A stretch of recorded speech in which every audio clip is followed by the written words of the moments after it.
to understand them. I'd say we understand them just fine, thanks to Jake here. Hey, Doc, come take a look. They're not gonna give up their home. They're not gonna make a deal. For a light beer? Some blue jeans? There's nothing that we have that they want. Everything they sent me out here to do is a waste of time.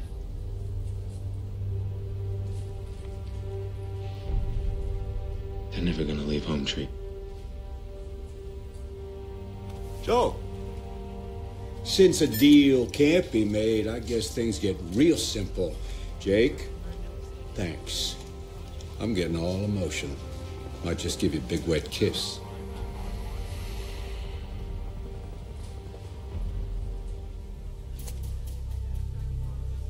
I'll do it with minimal casualties to the indigenous. I'll drive them out with gas first. It'll be humane. More or less. All right, let's pull the trigger. Come on, people. Let's pack it up. One of the scenes from my favorite movie. Good morning, good morning, good morning. Well, we got some stuff, y'all. We got some stuff. The Peace Diamond sold, y'all. The Peace Diamond sold. That's the Peace Diamond behind me. $6-point-something million. Uh-oh. Don't matter what the point is after the point. Doesn't matter. It's I think it's 6.5, 6.6. I'm not sure. It don't matter what comes after the point because the 99% ain't going to see a damn of that point or anything before the point. And it's not funny, but it's Avatar. It's Avatar. So anyway, how are y'all doing this morning? Kristen and Lisa and Buddha and Brother Sean and Donna and Marilyn. So, yeah, that was a clip from my favorite movie, Avatar. It was actually wasn't a movie. It was a documentary.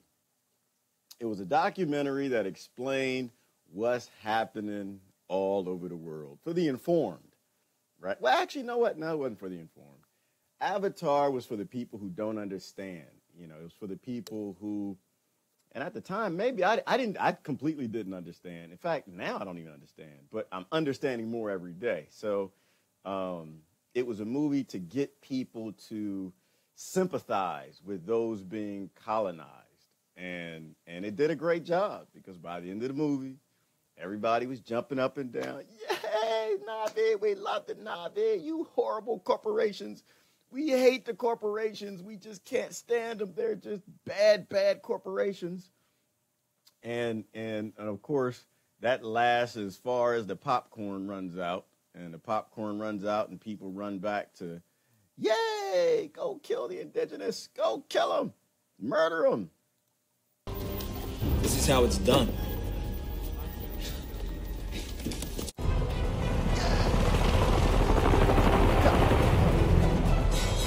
Dr. Augustine. America, America, America, America, America. Freedom and democracy. We're going to go save people and give them some democracy. You damn naked pagans. You damn Arabs with the towels wrapped around your forehead. We're going to give you some religion. We're going to give you some democracy.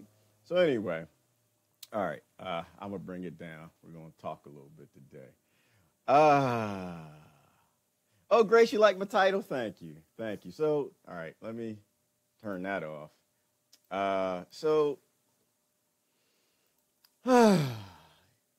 In 1% in line to everybody news.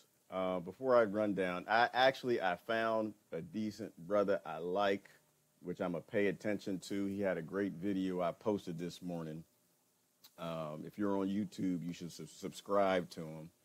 I don't know the brother's name off the top of my head, but he had a channel from Sierra Leone. I think it's Sierra Leone TV. You should subscribe to him because it's like I explained.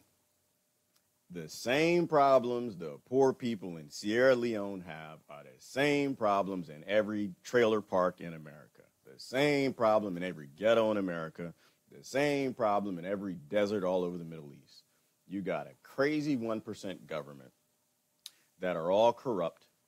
Not because they're bad people. I don't really think they're bad people. I just think that human beings aren't supposed to have power over other human beings. I think that you're not supposed to be able to go in somebody's property, life, if they can have property, I don't know, that's a good discussion, house,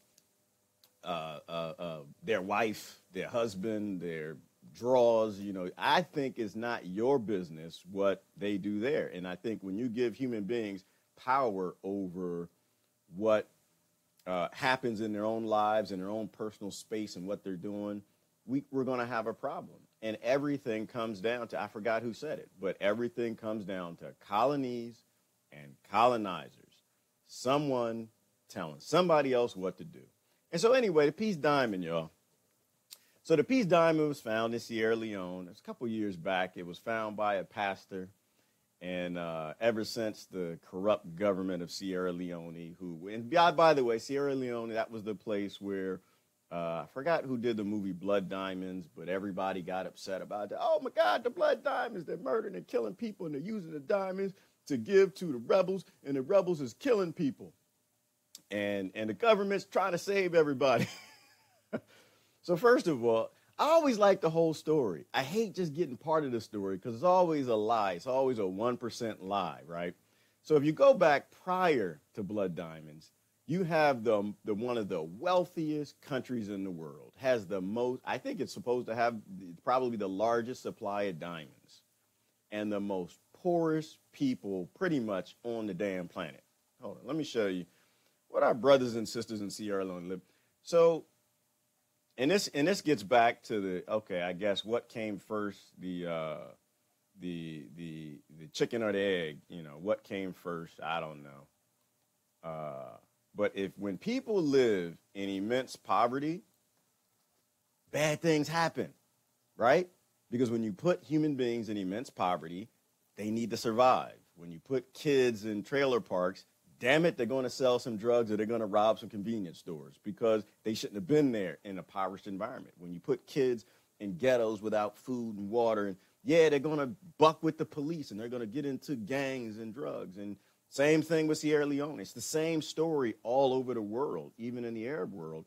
When you put people on land that they can't survive on and you force them to go try to make money and you limit the money supply, then you put people in the way of survival, which means they will do anything they can to survive. So first of all, if you grew up in one of the most impoverished countries in the world, in the most impoverished cities in the world, yeah, you might get into some bad things. Damn it, one thing might lead to the next. You might say, let's get the diamonds, let's help the people, let's build some farms, and all of a sudden you can't build the farms, and okay, we need guns to protect the farm, so we use the diamonds to get some guns to protect the farm. Then, you know, some psychopaths kind of take over that group, and then that psychopath using a lot of diamonds to buy a lot of guns and cruise missiles, and now they're fighting with the government, and somebody makes a movie and think, oh, those bad people. It all goes back to going back to the root cause. How did we get to a place where somebody thought it was a good idea to sell diamonds to get guns? The government is not a good participant in this conversation. They are not a savior in this conversation. I guarantee you America and Britain are not saviors in any of these conversations. They are the precipitators of the conditions that make horrible things happen. Then they give you one side of the story, and that one side of the story, we run off to town. Okay, nobody buy diamonds unless it's sure that they're not blood diamonds, or that we're sure that the government didn't make a lot of money on them diamonds. Because that's what the diamonds are. They make the money. The government keeps the money. They're increasingly wealthy. They'll do like a little trickle down to the community, which is why you've got the towns. And by the way, the town that the Peace Diamond was found in, they don't even have a hospital. They don't have a school. And they're not going to. So they spent the last, so the pastor found a diamond, and he turned it over to the government instead of selling it on illegal trade, which is what most of the diamonds, I guess, are done, or what you do with them. he wasn't stupid. He knows that you can't have a diamond that big go out and the government not actually find out where it came from. And that's going to piss off Britain. It's going to piss off the mineral companies and the miners and mining companies in Britain and America. And then they're going to come down on the government in Sierra Leone, and they're going to say, little slave, you guys go get them other little slaves. And they'll go over there, and then they'll come down on the pastor, and the whole community will be shot to all hell. So the whole purpose of the Peace Diamond is that they were going to make sure that that money helped out the poor people of Sierra Leone. I can promise you, beyond a shadow of a doubt, that nothing after that point and very little of that 6 million will go to any poor people in Sierra Leone. Because and that's why I'm following this brother I found this morning. Because they're corrupt, and he actually had a good video. He had a couple of them. I posted one of them, but he was kind of talking about the problems in Sierra Leone. Guess what he mentioned? Guess what he mentioned? Political parties. And so now they're 2 corrupt political parties, and they're trying to start up third parties because they realize the 2 political parties are pretty much the same damn party. So they're fighting fake news because lying is going everywhere about what's happening. He's yelling and screaming, talk to the people. Y'all get on airplanes, go to America and talk to the Americans, who came from Sierra Leone and the Americans because they're lying about what's going on here. The same daggone thing is happening in Sierra Leone that's happening all over the world. Somebody smells some resources. They deploy these debt-based solutions. People can't live on the land any longer. Like what we were talking about yesterday.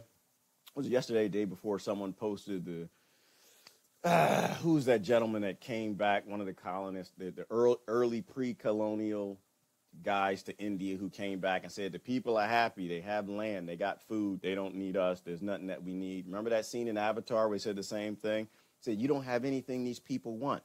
They don't want your light beer, they don't want your jeans. They understand that they're sitting on one of the most beautiful things, and they're sustainable.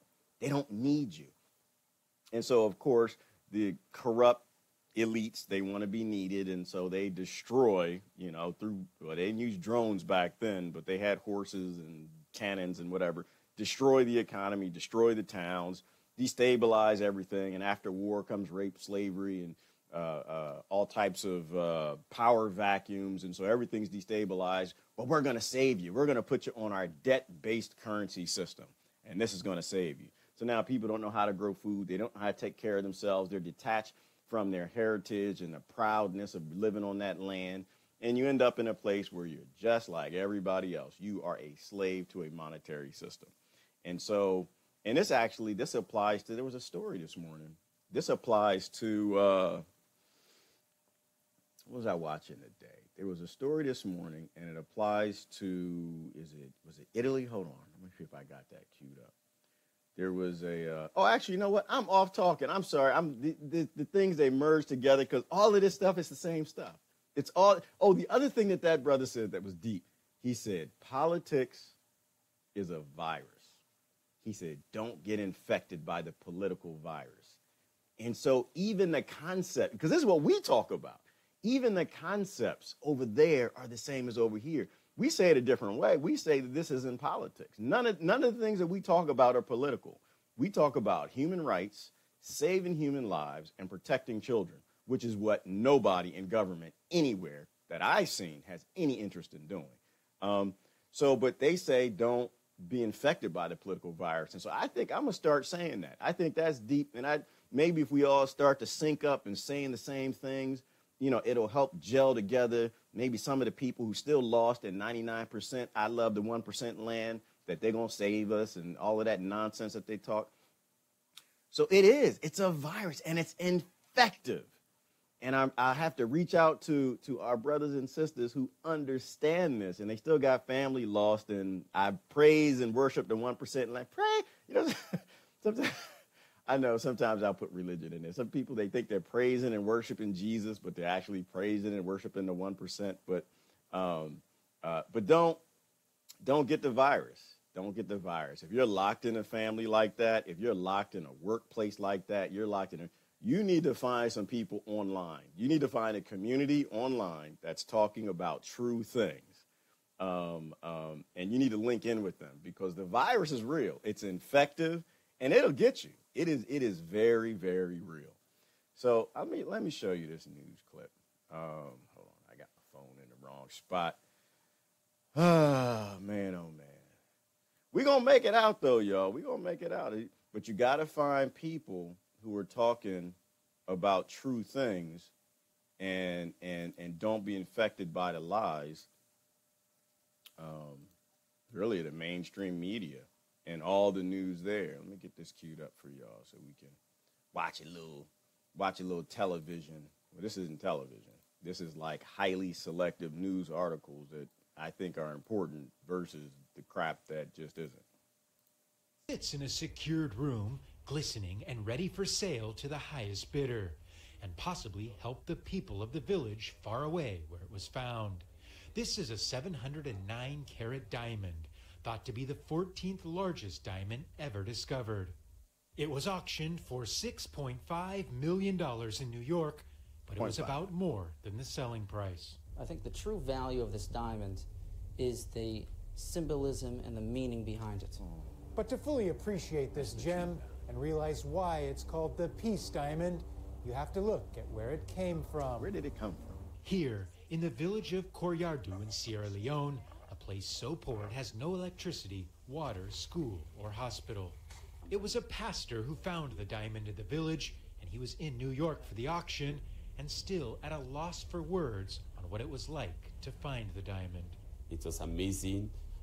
I cannot able to express how did I feel, because I was not expecting this kind of stone.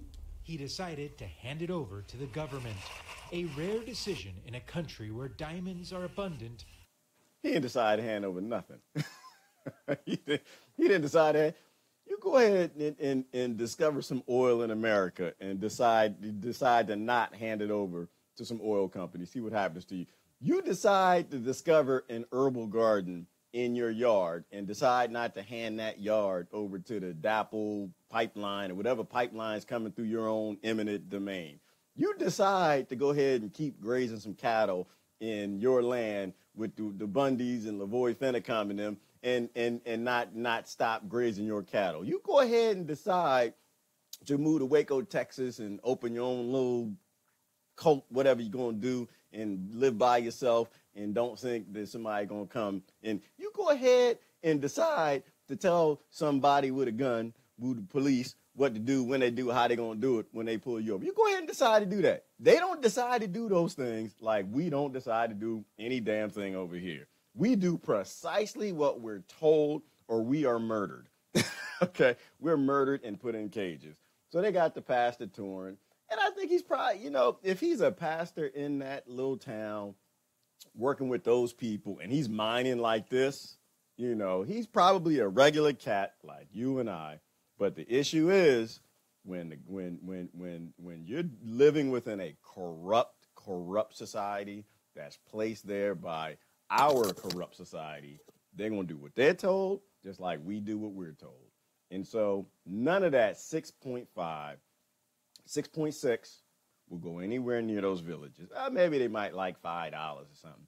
And how will you know? How will we know that it won't? Because you know what 6.5, 6.6 will actually do to a town like that? So later on, you can watch the whole news articles. I think I posted it where they actually explain, well, it's going to be they kind of clarify towards the end. It'll be for services. It's going to be for services for those communities. No, it's not. If anything, and if it is, if I'm lying, if this whole thing is wrong, it'll be for services that lock them into the same currency debt-based system. So the whole thing about the blood diamonds is know the entire story because they like to play these games because the people got mad and the gangs rose up and they needed the guns and they did increasingly violent, more and more violent things because they were forced into violent solutions by a corrupt government that we put there. And so they needed the world's support because there was gaining attention that, we're the government. We need help. We didn't do this and they're just killing us. We don't know why. because they don't even have food. They don't have access to anything. They're mining all the diamonds, and they're not getting paid anything, and they're still living in huts. So, all right. So that's just craziness. That's craziness that's going to do any good. And it's important for us to not believe it. If you want to help the people of Sierra Leone, then you call it all BS. You call it, okay, so when you deploy a program that's going to help those people out in any of those poor communities, show us the evidence. We want to see the facts. We want to see interviews of the people that are there. We want to see their YouTube channels saying that this is helping their communities, and it's never going to happen. Because when you put somebody in power and you give them immense power over other human beings' lives and access to immense money, they're going to make sure they do whatever they're told. And that's what their governments do. They do what they're told. They make sure that those minerals come out of there on slave labor as cheap as possible. So the mineral companies that are behind the politicians, all the lobbyist money, and the resource companies, they make sure that they get the best sale price on those minerals for slavery, which is why you shouldn't be buying a damn diamond anywhere. Not a damn diamond at all. There's no blood diamond versus good diamond. It's all slavery diamonds, every last one of them. But again, you can get people culturally attached to these things, and oh, I love me some diamonds. You know, you know what? I'm not gonna do the voice. It's just, if you can't link together your ties to slavery, then I'm not even sure you have the aptitude to be in these conversations. But y'all see but it's pretty though. It's pretty. The diamonds are pretty, like the flower behind me. Y'all know what kind of flower? Does anybody know what? Class, do y'all know what flower that is? It's pretty. Oh, it's a pretty flower, like a pretty diamond. Oh, we should have more of those. We should. You know what kind of flower that is? That's one of my favorite ones. That's a flower to. It didn't. There you go. There you go. Who knows what that is? It's pretty though. It's pretty, but that's a cotton flower, y'all. This is the basis of slavery. This is just all over the world. This is how it happens all over the world. It's the same daggone thing. So don't sit there and get upset and go to the anti-Libya slavery rally with the big diamond on your finger and diamonds on your, because the pastor get up there and start preaching, we got to stop slavery in Libya. And he's got the big diamond thing and the diamond here, and his wife got the big diamond. It all links together, and if you don't know how you are complicit and a part of the whole damn thing, and you don't know what to avoid, then none of this stops. Sister Mary said he should have used it as a paperweight. It's just there's sometimes there's not a lot of good answers to it. I think he probably should have done whatever he could have done with it. But of course, if he went and sold it, they had probably murdered the whole town. But he's a miner too. He's a pastor and a miner, probably because it's the only probably income for that town. So they have to do what they have to do. So it's a difficult one. Like it's a real difficult place, but it's just like here in America. It's like we want to change things, but if I work for Monsanto, or if I work for Merck, or if I work for one of the banks, I still got to pay my mortgage. I still have to have a car. So it's a hard thing. Like everybody who's locked into these slave-like monetary debt systems, you just have to figure out how to reduce your support for these things. And so, just from my perspective, I think what he has to do there and what they probably need to do is what helps to support their town. Me, what I do here, if they put that diamond in front of me, you better not make sure there's a hammer in my other hand. If I ever saw that diamond, it was around me, somebody gave me $6.6 million. Oh my God, I said, I'm gonna buy the diamond. I'd have bought the diamond. And the next thing you'd have saw, I'd went on the news to brag about it. I would just want to interview me because I want to talk about the diamond, what I'm going to do with the diamond. It's going to help people. I'm going to use it for charity. And they get me on TV, and I got the diamond, and I got my hammer behind me. You know what I'm going to do?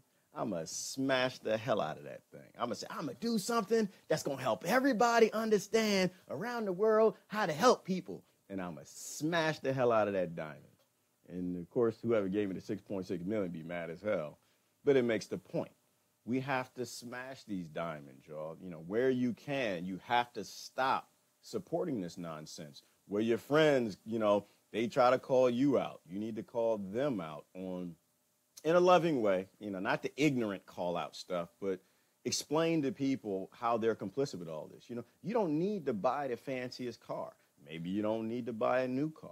You don't need to replace your cell phone every year. And when someone does, you don't need to like the post and clap and think, oh, that's so nice. You need to respond and say, you probably shouldn't be buying cell phones every upgrade because they're in support of slavery, And so anyway, we'll keep. So speaking of taking other people's lands and forcing them to do something, I saw there was another article because all of this stuff, it all just rolls together. All of the nonsense. It was, oh, goodness, it was a good one. You know what? I might not have the link queued up. I might have to look for it.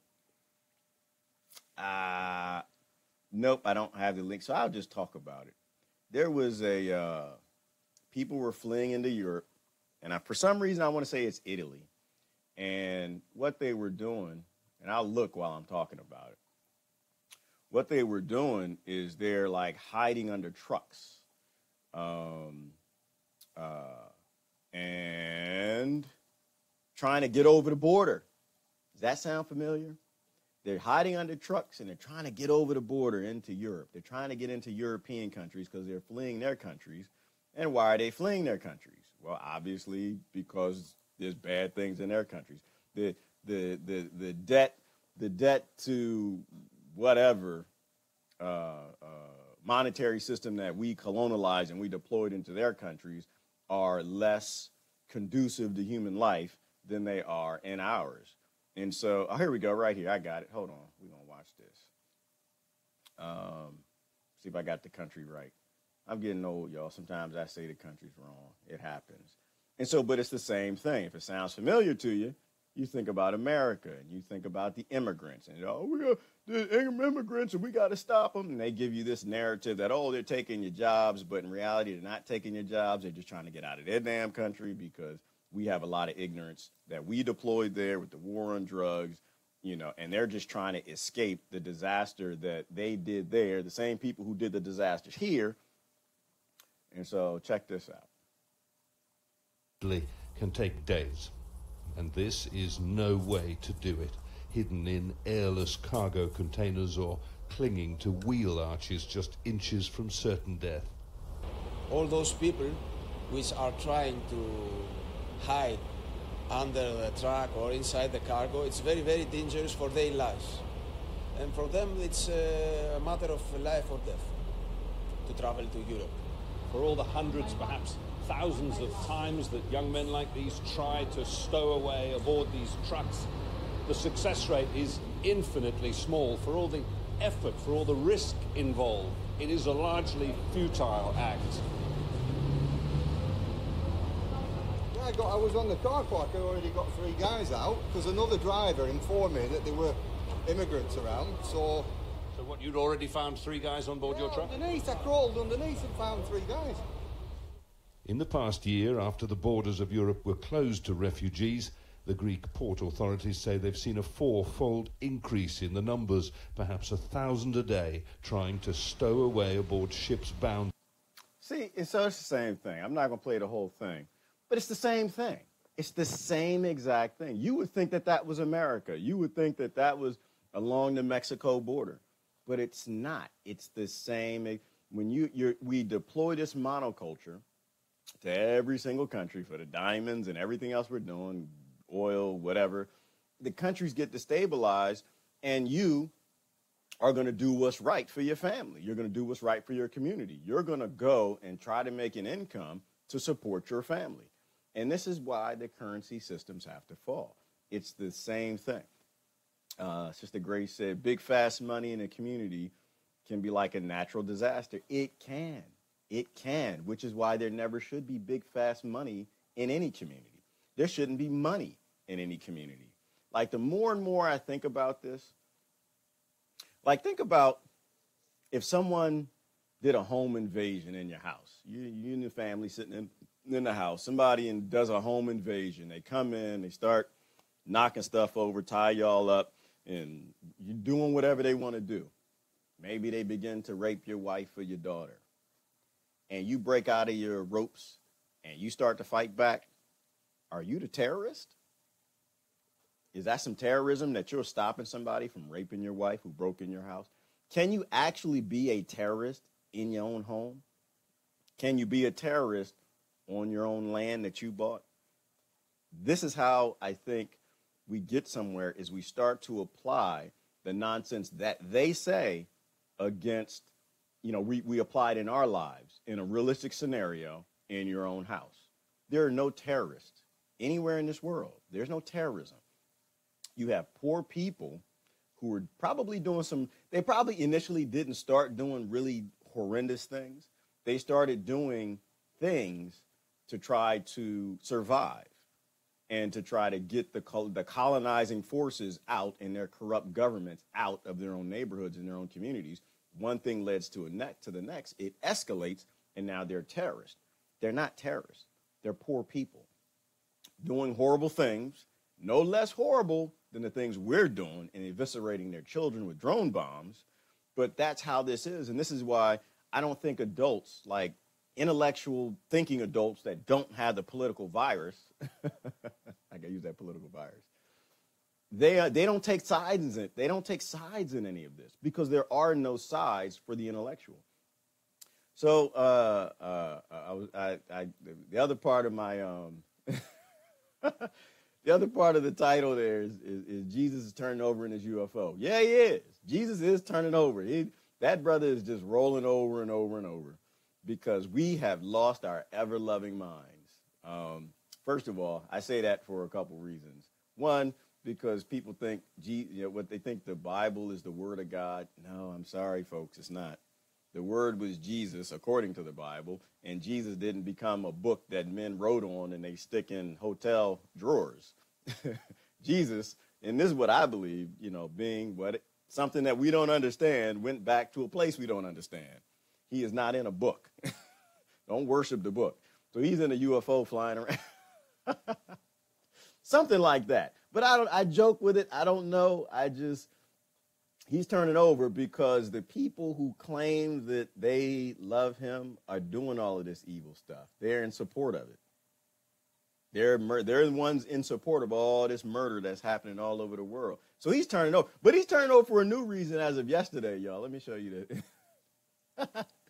He's turning over for another reason. Poor baby Jesus. Jesus, can I call him Jesus? Boy, baby, I used to go to Southern Baptist churches, and they call him Jesus. Poor baby Jesus. He was born in a place called Jerusalem. Let me say what's happening in Jerusalem. Poor baby Jesus. So apparently, and I didn't know that this was going on. I look at this stuff, and apparently there was an initiative to move the capital of Jerusalem, the capital from Tel Aviv to Jerusalem. Let's check this out. This is always funny to me. I always watch this stuff like, what the heck? I didn't know this was going on. And poor baby Jesus, he was born in Jerusalem. If y'all didn't know, he was born in Jerusalem. And hold on. All right, here we go. It's queued up. Decided whether to recognize Jerusalem as the capital of Israel. That's according to senior White House advisor Jared Kushner. It comes after reports emerged last week that Trump will recognize Jerusalem as the capital, but won't move the American embassy there from Tel Aviv, despite an earlier pledge to do just that. The president's going to make his decision, and he hasn't made his decision? He's still looking at a lot of different facts, and that when he makes his decision, he'll be the one to want to tell you, not me. Okay, let's just break down some of what we know here. Jerusalem has a special separated body status as the city is contested by Israel and Palestine. It's been a key area of dispute in the conflict between the two. The Israeli government claims Jerusalem as its capital, but most of the international community does not recognize it as such. If the U.S. were to recognize it, it would likely inflame tensions in the Middle East. Now, There's no likely inflame tensions. It will inflame tensions everywhere. You'll have people flipping out because Jerusalem is the capital that everybody wants, based on their religions. And when they feel that they're serving some sort of God when they're cheering their murder and stuff that all their God said they shouldn't be doing. It's definitely going to inflame things. But to me, I just think so Jesus, I don't think Jesus is happy about any of this. Honestly, I don't think he wants Wall Street anywhere near his birthplace. I don't think America, the American embassy, I don't think he wants any of this nonsense anywhere. Whole lot of people are going to get hurt. Whole lot of people will get shot and murdered if we actually move the capital or we recognize the movement of the capital, Jerusalem. He probably will, unfortunately, because the people who, they call them the conservatives, the evangelicals, the people who, you got to be careful what you say. You don't want to piss anyone off, but a lot of good people who are lost in a lot of the nonsense, the people, the leadership who claim that they somehow know some sort of peaceful God, but everything that comes out of their mouth is war, death, murder, rape, and cheering it, and money. So he'll probably do it. So I think Jesus is turned over in his UFO. I don't think this is going to end well at all. What'd you say, Mary? Oh, okay. So why are people trying to come here? Why are people trying to come to the United States? Because we destabilize their countries, right? We find resources, and we sponsor drug wars. The grass is always greener on the other side of the border, right? The grass is always greener on the other side, the other yard. Of course, the grass is always greener on the other side of the border. If where you live, you don't have an economy, you can't make any money, you can't provide for your kids, you got some choices. The drug lords run everything because America wants the drug lords to run everything, to keep the war on drugs hot and popping so they can make a lot of money. If you're sitting there, you got choices. Do you sit there and just let the gangs, the drug gangs and from the cartels rape your kids and your wife and run your town, rule your town, or do you move further out? Do you sit there and you starve to death, or do you try to make it to America? Do you try to go to a more fruitful land? Like, this is how this all works. And this is what I'm saying. It's, you always got to go back to the beginning of the story. Don't just pick up where the 1% wants you to pick up. Go back to the beginning of the story. In Mexico, they don't want to come here. There's nothing here. We don't make good burritos, y'all. We don't make good anything. Our tortillas suck. They don't want to come here. They come here because they have to come here. They come here because they are a proud people with proud men and women who want to earn a living and provide for their family. And so, unfortunately, they come to the land of us, the land of the oppressor, and they get oppressed even further. But that's why they're coming here. And so if we stop these destabilizing programs, these destabilizing laws and efforts, these colonization laws and efforts, and you let people live sustainable on their own lands instead of trying to consolidate that wealth for the 1%, nobody would come here. Everybody would stay on their own land. Like in, Greece, same exact thing. If we didn't we didn't destabilize their lands and break them from their past, like we did with the Native Americans and putting the Native Americans in those schools where we taught their kids modern monoculture, debt-based, currency-based society. If we didn't do that and break them from their past, they'd still be sustainable. And when they're sustainable people, they're happy people. They don't want to have anything to do with us. They don't have anything to do with our culture. They got their own culture, and they're fine. Walkabout.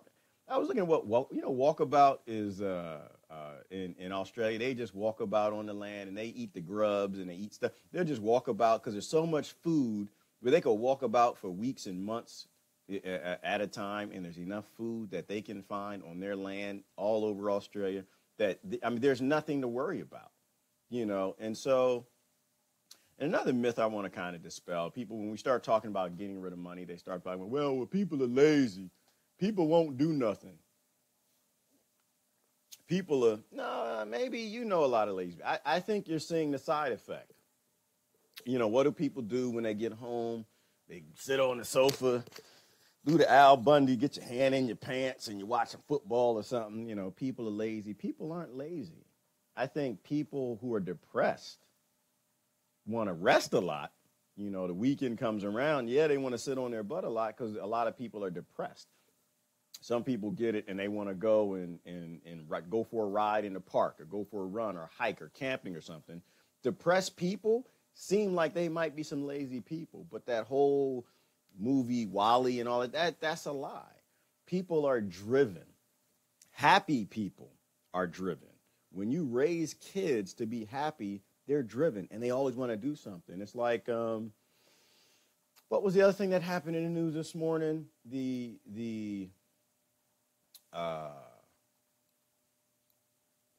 had to do with heart surgery. Like things like this, I look at, and it amazes me that anyone thinks that anybody wants to be some sort of lazy hippie laying on a sofa doing nothing. Like, it's retarded. It makes no sense. It's, as an argument, I got to get past my commercials. They always like to do that.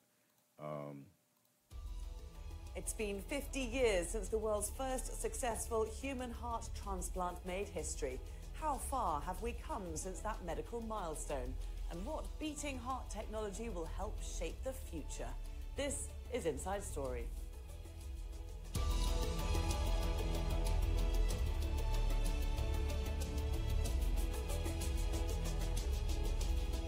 Surgeon Christian Bernard successfully performed the first human-to-human heart transplant.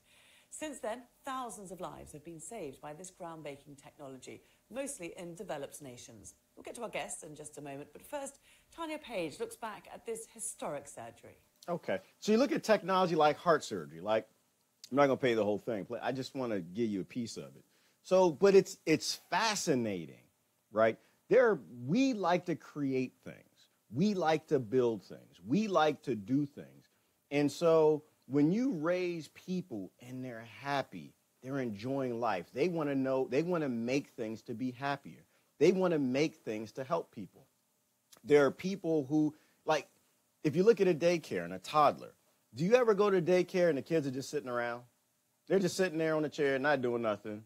Blocks everywhere, Lincoln Logs, and I'm not sure what's in daycares no more, but are they down on the ground playing with trucks? Are they putting the blocks together? Are they working with groups to make stuff? Are they knocking stuff down, trying to make it better? They're always doing something better. Like, this is humanity. But it's humanity when we're not depressed. It's humanity when we're not oppressed. You know what the number one selling drugs right now are? They're antidepressants in the West. Why would the number one selling drugs in the West be antidepressants? Because the whole West is depressed in this monoculture. And so it's all built on that. When you raise kids to be creative and go do things, they're creative and they go do things. I was thinking about something. It's like a kid. Anybody ever watch Star Trek? Let me see if I can find a picture for you. Anybody ever watch Star Trek? So, but anyway, before I go to that. So in terms of like the heart transplant, we do things because we want to do them. Do you think the surgeon who did the first heart transplant, do you think he did it for money? Do you think he did it so he could buy more food and a bigger house? He's not going to get a lot of money out of that. The guy who made the heart pump, where you can do surgery on a heart while it's still beating, do you think he did it because he thought he was going to make a lot of money?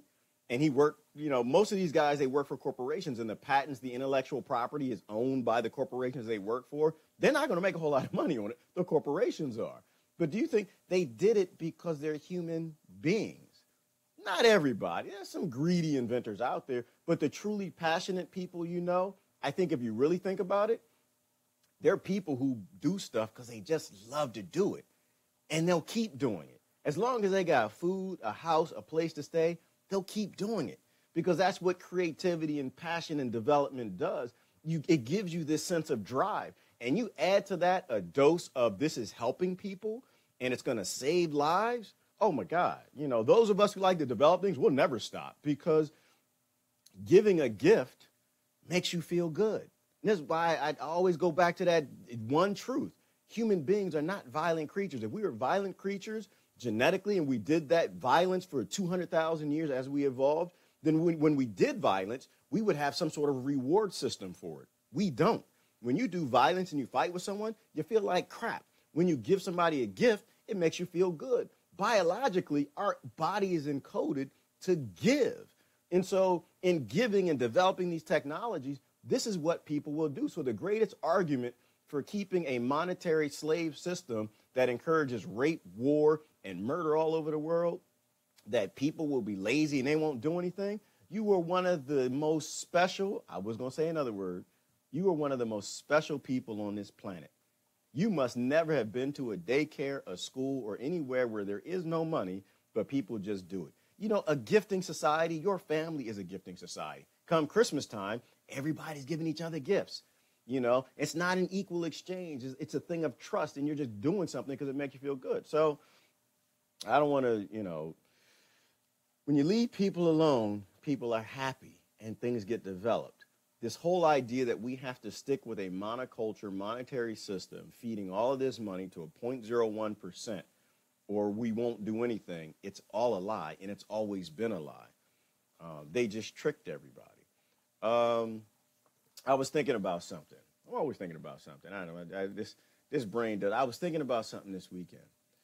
You know, our brains are are adults. Adults, you know what we are? Yeah, anybody ever watch Star Trek? It's one of my favorite movies or favorite TV shows. Star Trek. On Star Trek, they have something called a replicator. If y'all know what that is.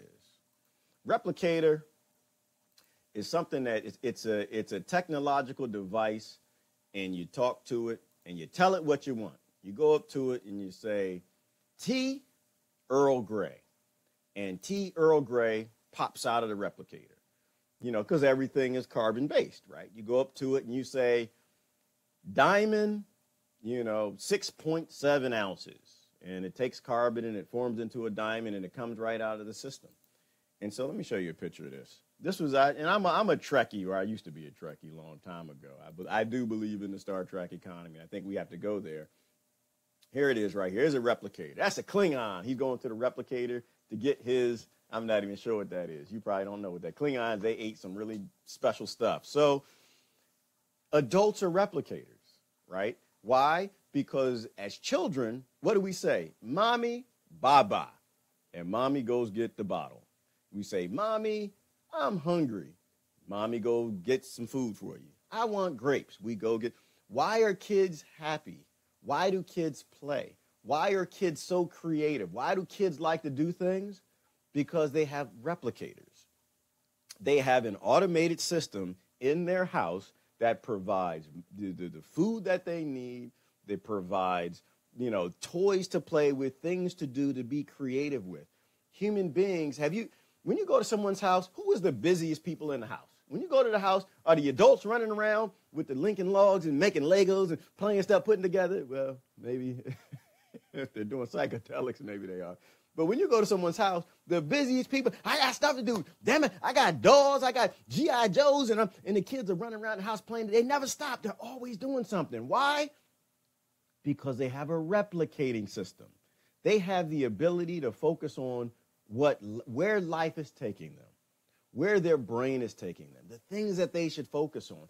And this is what the Zeitgeist movement and Peter Joseph and Jacques Fresco, and that's what these people are always talking about, is that we live in a society where we actually can automate things. We don't have replicator technology yet. Maybe we do. Maybe we do, because they lie about everything. Like I said, somebody should ask the government. Somebody go to Washington and ask them, say, do y'all got replicators? And if they say, yes, we got them, then they ain't got them. They're lying. If they say, no, we have no replicator technology, we can't take carbon and make things, then they got them. It'll be the exact opposite. But we live in a time where we can automate replication, right? We know that we can build houses for free. We know that we can grow food for free. We know we can provide water. We know that we can provide everything that everybody needs at no cost. We know we can do that. Now, what you want, that's something different. You get a little more complicated when we talk about, greed and the things people want. But what people need, we can provide. And so a society that has replicating automation where everyone has what they need is basically a household, and we're all toddlers. We're all running around like crazy. Human beings would be the busiest thing on the planet. The animals would be looking at us like, the hell y'all always running around making something? The hell is wrong with y'all? Like, think about that. Really think about, not the joke side, the giraffe, like, look at these little crazy, but expanding the human brain and making a society full of children that become adults that are happy in life. And all they want to do is make life even better. And then you've got 7 billion of these little things running around, making life better for each other. Do you know where we could get if we actually did that? If we were actually smart enough to stop agreeing with this two-party world monopolizing political system where they take all the wealth and they consolidate it to the 0.01% on, I guess, 70% of the people who have no freaking clue what they're doing and why they're doing it. We could turn this thing overnight into a replicating society. And so, Lisa said, replicators were designed for nourishment. That's deep on so many levels. I love that, Lisa. That's delicious. That one's delicious. Yeah, replicators were designed for nourishment. And I think a replicating society is designed for nourishment and health as well, designed for mental health and human health and physical health. I mean, really think about how sick we all are, like we were talking about yesterday with, bonobos versus chimps. We breed mental illness. The lack of replication in an automation society, we are breeding the psychopaths. We are slowly making them the default. We are slowly making them the standard. And it's mostly because we don't listen to very smart people. We like to listen to ourselves. We like to listen to our emotions. Like I posted something the other day, and I got in trouble. I always get in trouble with something. I said something like, you don't make decisions on emotions. You can't be an emotional society, and people kind of take it certain ways here and there, but you can't, because being in a group, what they use is emotions against your intellect. Once you're in that group, I was going to post something this morning. I was going to say being in a group makes you dumb, but I didn't say that. I said something a little nicer. But being in a group does eat away at your intellect, because they take emotional things, because crowds are emotional things and groups are emotional. And they know exactly where to hit your emotions to get you to agree with foul things that none of us should ever agree with, so they can go off and do it and funnel that whatever money and profit that comes out of that dumb idea to the 1%, like for-profit healthcare, all the little dumb things that they come up with where they think that they're for us and they're not. It's always for that 0.01%. So being in a group, it makes us emotional. And being emotional means that they can get us to do dumb things in groups, and we can't get to, a society where we focus on each other and helping each other to be better. Kelly said, I believe that can really happen, and it can happen. It completely can happen. In fact, the funny thing is, it's already happened, right? If we look at some of the other cultures in this world, they already have replicating societies. They already have adults that are running around the village, and they're replicators. They're off getting food for the village. They're bringing it back. They're hunting. They're growing food. They're doing this, mining that. They're making new technologies. It's already happened. But they hate that. The 1% hate that, and they don't want you to know that. And so they give really ignorant in terms of not knowing, not negative, but ignorant.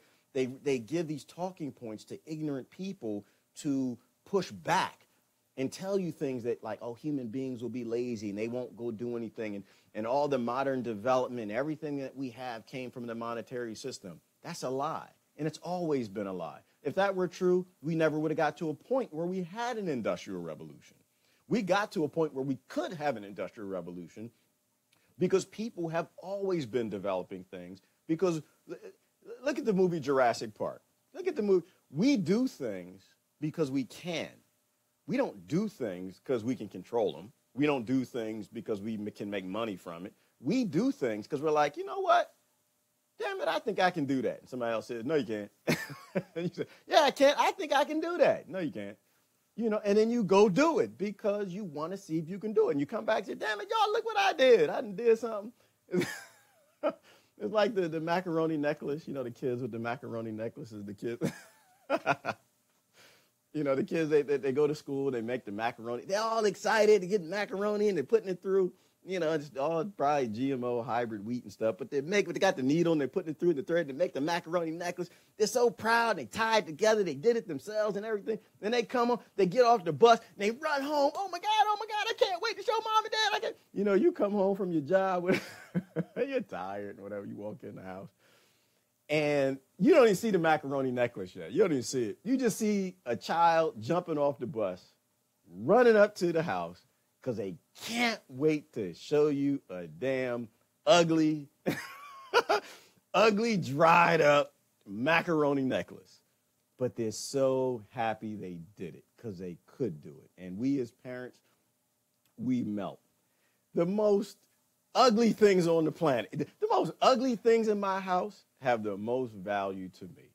Because I still have images in my mind of my kids jumping off the bus and running home, running up the driveway. We had a long driveway, to give me a cup that don't even look like a cup.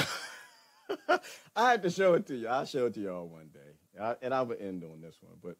But to give me a cup that's just gnarled up and all kind of colors and crazy nonsense and whatever, but to just, Dad, I made this cup. This is for you.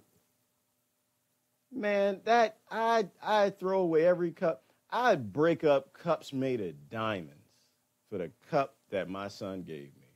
All of them gave me something. They make these things in school out of clay. I won't drink out of it because it's probably got paint, got all kind of chemicals and alter my gene expression, give me cancer and stuff. But we do things because we can. We do things because we got love in our heart. We do things because we're human beings. We do things for other people.